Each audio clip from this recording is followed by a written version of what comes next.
नाशिकमध्ये जाऊया आता। सागर वैद्य आपला प्रतिनिधी आपल्या सोबत आहे। सागर,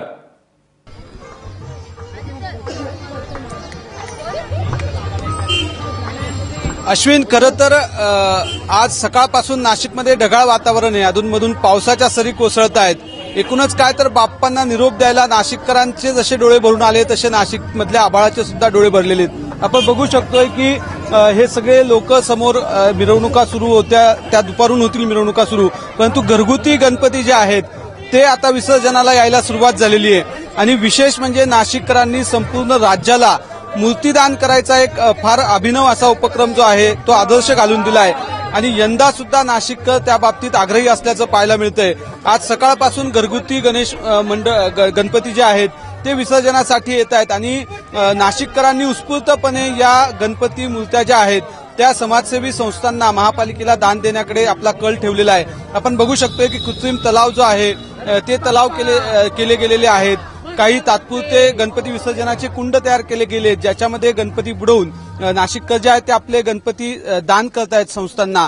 विशेष म्हणजे गेल्या वर्षी 2,71,000 गणपती नाशिककरांनी दान केले होते, ज्याच्यामुळे गोदावरीचं प्रदूषण जे आहे ते टळू शकलेलं होतं। शेकडो टन कचरा जो आहे तो गोदावरीत जाण्यापासून वाचलेला होता। आपण इथे बघू शकतोय की महानगरपालिका आणि स्वयंसेवी संस्थांनी निर्माल्य दान करा यासाठी सुद्धा एक व्यवस्था केलेली आहे।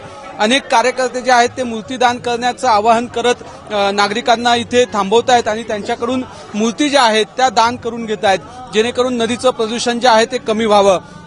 नाशिककरांचा गेल्या काही वर्षातला या संदर्भातला जो आग्रह आहे, जो प्रतिसाद आहे तो उत्स्फूर्त आहे। कारण अश्विन, गेल्या काही वर्षापूर्वी अवघ्या 100 मूर्ती नाशिककरांनी दान केलेल्या होत्या आणि गेल्या वर्षीपर्यंत म्हणजे 10 वर्षामध्ये नाशिककरांनी तब्बल 2,71,000 मूर्त्या ज्या आहेत त्या दान करण्यापर्यंत आपली मजल मारलेली आहे। त्याच्यामुळे निश्चितच नाशिककरांचा हा जो अभिनव उपक्रम आहे तो राज्यासाठी पथदर्शक आहे आणि आजच्या गणेश विसर्जनाच्या दिवशी सुद्धा नाशिककरांचा मूर्तीदान करण्याच्या संदर्भातला तोच उत्साह पाहायला मिळतोय।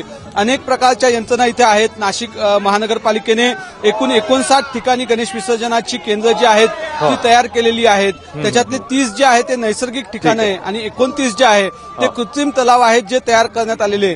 या ठिकाणी आज दिवसभरात नाशिककर येतील, लाखोंच्या संख्येने पुन्हा एकदा मूर्तीदान करतील, शेकडो टन कचरा जो आहे तो गोदावरीत जाण्यापासून वाचवतील। त्याच्यामुळे अभिनव पद्धतीनं बाप्पांना निरोप देत आहेत नाशिककर।